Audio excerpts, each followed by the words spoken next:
Okay.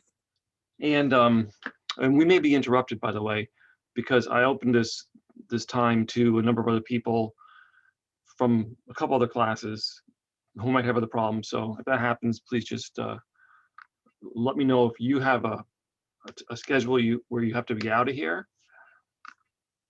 and then and so on. So what I did in class last time was first I told everybody, reminded everybody about the email that I sent about the packet, the handout packet. It's a great big packet of stuff, which you should go and pick up over at the Feinberg. Are you in town now, by the way? Yes, I just got in yesterday. Okay. I mean, it's not like an emergency thing or something. I just think it would be helpful for you to have. You don't, I mean, you have all the documents there on Moodle, but if you go in the downstairs in Feinberg, the main computer lab, the service info desk, as you just walk in there. So it's just sort of a kitty corner for the learning center and so on down there. So it's not really in the library, right? You know where that is, right? Sitting at the desk, there should be a folder of packets, and one will have your name on it, and just take it there. You have an email from me. If there's any question, just show them the email. It also says the name of the woman who's in charge of the lab, who said it was who said I could do this. Okay, so that's one thing you could do. I did show the schedule on Moodle. I won't go over it in detail, but let me encourage you to go to Moodle and take a look at the schedule, and you see what reading is due, was due, is due. We're up to, for next class, theoretically, chapter 5. So 1, 2, 3, 4, 5. And of course, the reading corresponds to the study guide. Of course, if you've been working on the study guide already, and I hope you have, you haven't had the on-paper study guide, and that's okay. You know, you just write out longhand on loose leaf or notebook paper or something, and then later you can attach it to this, so you don't have to redo it. If you get this, then it's a bit more direct because you're just filling in the slots for the answers. And it is probably most efficient to use the study guide as you do the reading. There's other things in the study guide though that are not in the reading; they're in the handouts. So, and they usually say on them it's in the handout. So you look at the schedule, and I'm kind of going over some other things that are in it anyway. And in fact, the schedule is something you should refer to very regularly because it tells you what was due and what is due. I reviewed the collage assignment and kind of explained how things are going to go. If you remember last time, I think, yeah, I've misplaced my actual collage, but it's no big deal. I'm not actually going to redo it again. Remember, I had somebody else's. I showed holding up the collage, and just gave my little presentation. Okay, you should really have, the plan should be that your collage is done, and the collage itself, remember, is not graded. It's not some big craft scrapbook project. It could just be draw some pictures, write some words, use a marker, pencil, pen. You could print something out and cut it out and tape it on there, tape, glue, whatever. You could use magazines or newspapers or anything else you wish, just something. It gave you kind of a little guide. But the real thing is to actually prepare and practice the presentation, what you're going to say. Try to think about how you're going to, what's the introduction going to be? Try to get people's attention. Try to think about then telling them the things you're going to talk to them about. Remember, introduction usually wants to get attention, and then we talk about, we call it a signposted preview statement. A preview statement. I tell you what I'm going to tell you, and I actually kind of like to number those things. If you remember in my presentation, I kind of went, these are the people, places, activities, and jobs. That was mine. You have something else. You can focus on something very specific or something very broad or whatever. It's nice to try to tell us in the introduction what you're going to say. Then you go through those things and you say them and tell them in detail. And then at the end, what we actually kind of do is we kind of like tell people what we told them in slightly different words. We'd like to try to really get those main points hammered home. And it's kind of nice to end in something that kind of reflects back to the beginning. I tried to do that kind of, but anyway, there's kind of a structure there, which you haven't learned yet. You're gonna get into the structure a lot more, but that's something to keep in mind. It should be about 3 minutes. You should be before Monday, have practiced it to yourself or your friends or your mirror or your dog or something, like a bunch of times, and timed yourself, done it standing up aloud, and in the practice, and timing yourself with the practice too.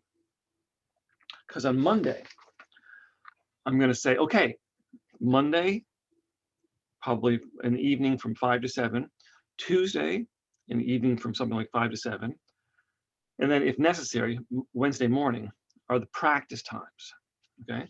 And you have to practice each presentation at least twice before you give it. And in the form, which you have in your packet, or I will give you, if you don't pick up your packet, by the way, I will give you a packet on the first in-person class. Okay, so we're talking about what happens in the first in-person class. The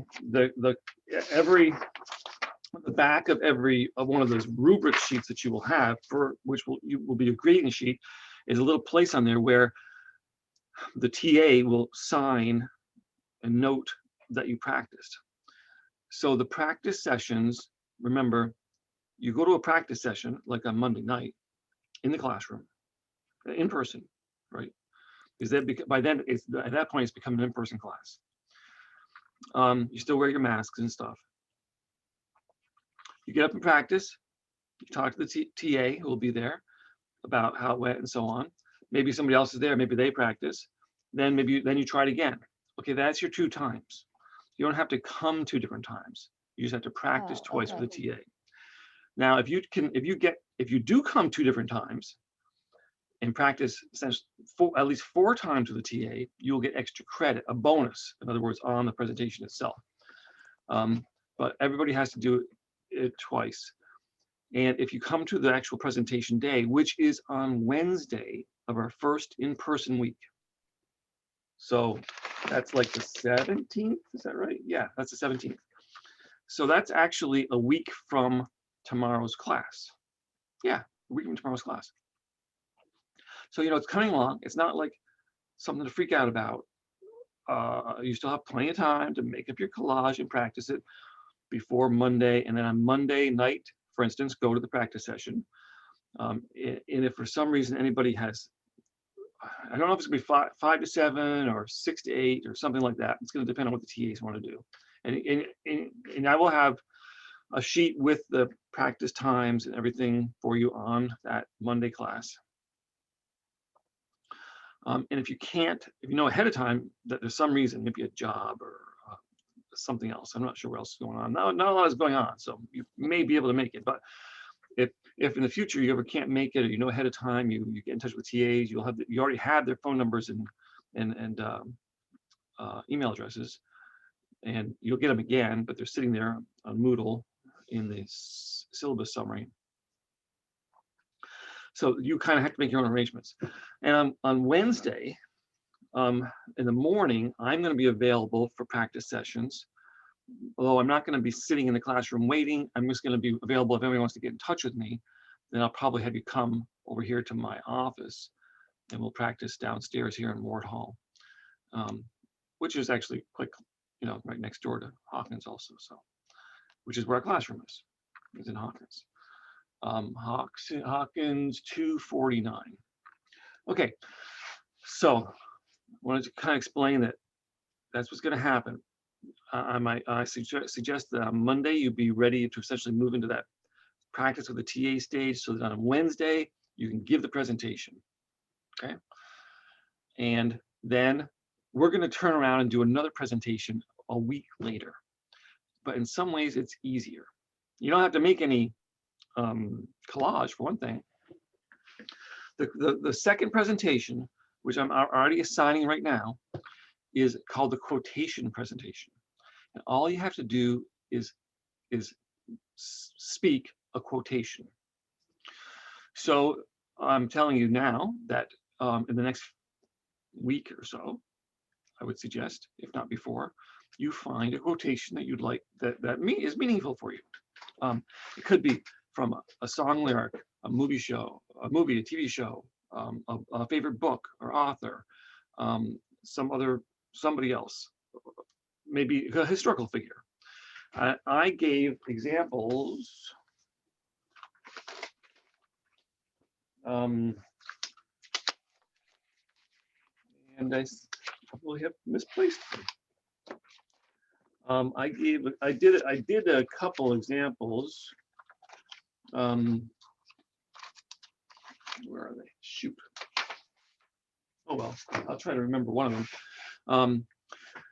So it'll work the same kind of way, you know. When you first get into class, you'll sign up on the board which number you're going to go, what order you're going to go, and then you will have practiced. You will have practiced again. It'll be a week later. Again, there'll be practice times on Monday and Tuesday. Same system. You'll be your turn. You'll stand up. You'll go to the front. People will applaud. You'll pause. You try to collect yourself. You want a good long pause before you really begin. You'll look at the audience and smile, and you will speak your quotation with attribution. So you have to also say who said it, and you also have to give an extremely brief description of them. Depending on who they are, it can be extremely brief, just a word or two. So here's one. I go up to the front of the room, and I'll say, beer, said founding father Benjamin Franklin, is proof that God loves us and wants us to be happy. I wait, smile, people applaud again, and go back to my seat. That's it. So there is memorization involved, but we hope you try to speak it as if slowly and as if you're kind of like experiencing the words. The reason we do the quotation presentation is that a quotation is a great attention-getting device, and you will use quotations. One of the most common attention-getting devices. You may very well use a quotation in the future at the beginning of a bigger presentation, and it gives you another opportunity to get up in front of the class. Other thing that's different about the quotation presentation is that I will have you do it twice. So you'll do it, and then you'll sit down, and I'll have you get up and do it again. Same exact thing. Just to get, it's very short, so we have plenty of time to do that. Just to get you a little more experience getting up in front of the group, speaking, and then sitting back down again. So that's not to make it worse for you. That's actually to hopefully to help you out. Just do it again, and I'll just grade the best one. It's a pretty low risk thing. And depending on who the person is, the description may have to be a little longer. Now, did you hear in mine, I said the thing, beer, said founding father Benjamin Franklin. So I started the quotation. I thought there was a pause there, which would be a good place to put attribution in. But I could have done it the other way. In fact, there's nothing wrong with saying, beer is proof that God loves us and wants us to be happy, said founding father Benjamin Franklin, or said Benjamin Franklin, one of our founding fathers, or something. Benjamin Franklin is very well known, so I probably don't have to do any more description than that. And in fact, if you do a Maya Angelou quote, it can just be poet and civil rights activist Maya Angelou said, that sort of thing. So we want the attribution not to get out of control. You're not giving a whole speech about the person or something. The point is the quotation. Quotation either just starts and then you use attribution afterwards, or if it's in a longer one, especially if it's like 2 sentences, if it works out right, it feels good to you, then you say the first chunk, or if there's a really good pause, then you do the attribution, and then you do the second part of the quotation. Either way is fine. So that's your second presentation, and it will be a week after your first one. Your first one will be a week from Wednesday. Okay. Any questions about that? Nope. Okay.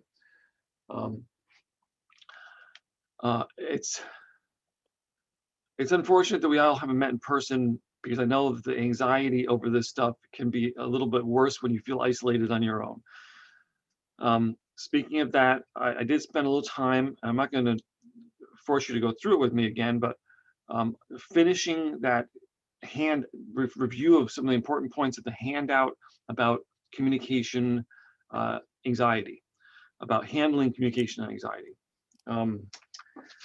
There was a huge long list I was going through in last class about all the strategies for it about, and the handout, which you will need to look through or read for the study guide, is there on Moodle, and it will be in the packet if you pick up the packet too. And I kind of stopped last time at like page 6, and there's like another 8 or something items about suggestions, tips, strategies for managing vacation apprehension. And then I went through the, hey Katie, we're just talking about another class, but I'll be with you in just a minute if that's okay. Yeah, it's cool. Thanks. Do you have a couple of minutes to wait? Yeah, it's fine. Okay. All right, Don't thanks. be confused that I'm talking about public speaking right now. Okay. You're familiar with, right? But this is, so I'm going over something for 127 for this semester. Okay. Okay. In fact, Katie was in the class last semester. Yeah. All right, so then it goes through the 3 different types of delivery styles, which you should know about, and they're in the reading and stuff too: extemporaneous, impromptu, and reading from manuscript. And then there's a whole section at the end of that handout about the effective ways to use index cards, which I did not go over with the class, but I told them it was there, and they will need that for the study guide at some point. When there's a list of how to use index cards, you'll know that that's the handout that is in. Then what else did I do? Okay, one last kind of big thing. I spent some time going over, I assigned another assignment, but it's a long-term assignment, but it's something you need to get going on right away. None of it is that big, but it's an interviewing assignment. You have to interview your advisor. So there's 2 handouts. You should look through them, and we can talk about them again in the future sometime if you have any questions. One of them is a huge number of tips about interviewing people, suggestions and so on.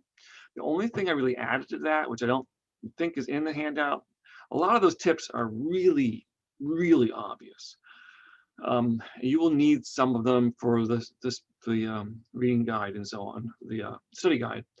But I added a couple which I don't think are there, which from my own experience, I suggested at the end of an interview, you should always say, is there anything I haven't asked about that you would like to tell me? Is there anything I haven't asked about that I should know? So you give an open-ended, completely open-ended question. Open-ended questions are good, but that one's a completely open-ended. You never want to create questions. And the first thing you need to do is you need to get in touch with your advisor to try to set up an interview on Zoom or on a phone, or maybe in person if they want to do it in person, which could be a possibility, and you want to do that, if you want to do that. And then you need to come up with at least 8 questions to ask your advisor. You could research them, you could Google them, you could look at things they wrote, you could look at their social media, you could look about information about them on the college website, or maybe you just know what you would want to ask them anyway, because maybe you know them, or maybe you have questions about your major or one thing or another. So you write 8 questions. You want to make sure they're open-ended questions that don't require just a single word answer. You want questions to get them to tell you a story, give you some real information, speak a few sentences at least, right? So you get the questions, and at the same time, you should probably get in touch with them right away to start this process of setting up an appointment, right? You go through all those tips. I gave you that one tip about at the end of the interview. The other tip I'll give you is at the end of the interview, say, if I have any questions, I'm gonna get back in touch with you. You open that up, the idea that when I look at my notes, if I have any questions, I'm gonna get back in touch with you. I think that's maybe a bit more of a journalistic thing, but with rookie reporters, I find that there's sometimes a hesitancy or embarrassment about looking at their notes and not understanding exactly what they had now. And it's really important, if you ever have a question about anything somebody said, and you're doing journalism, for instance, and interviewing is a kind of journalism, it's part of journalism, but although you could interview in so many other jobs, that you really get back in touch with people to make sure you get things right. You will take notes on the entire thing, and you read through the assignment. It says, at the end, what you're going to give me, you're not going to give me those questions now. In the end, what you're going to give me is typed up all your 8 questions and the answers you got. You're going to take notes as they talk and take control of the interview. You're going to stop them, slow them down, have them repeat things as necessary. Okay. And you're going to write down notes of what they said. But most everything you write is going to be what we call a paraphrase or an indirect quotation. It's not the exact words they said, it's close to what they said. But I want you to get at least 2 true direct quotations, really the words they said, but at least a sentence each. Those I want in that written thing you're going to give me too, with quotation marks around them. And remember, we try to find quotes. The things we choose to use as direct quotations, we choose them for a reason. We want them to be special words that convey emotion or some special part of their character or something that's said in the way that only they would say it. We don't just pick them just because they said them. Those are the things we just write because we can do a better job as writers.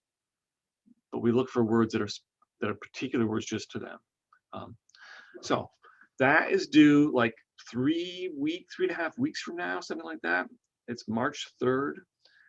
So it seems like a long time away, and none of it's that hard to do. It's just, if you wait until too late to try to set up the appointment, then they won't be available. Mhm. So read through that whole thing and see what you think and ask me questions about it, okay? Perhaps All next right. class. All right. And that was everything I went through. I just Okay. whizzed through the entire thing very fast for you. I hope that this wasn't too much too fast, but why don't you take a look at it all and then think about questions and talk and ask me about it next time. Do you have any questions right now though? No, not right now. All right. All right. Thank you. It was nice to see you, and do stay in touch about stuff, and I'll see you tomorrow on Zoom, okay? All right. See you tomorrow. See you then.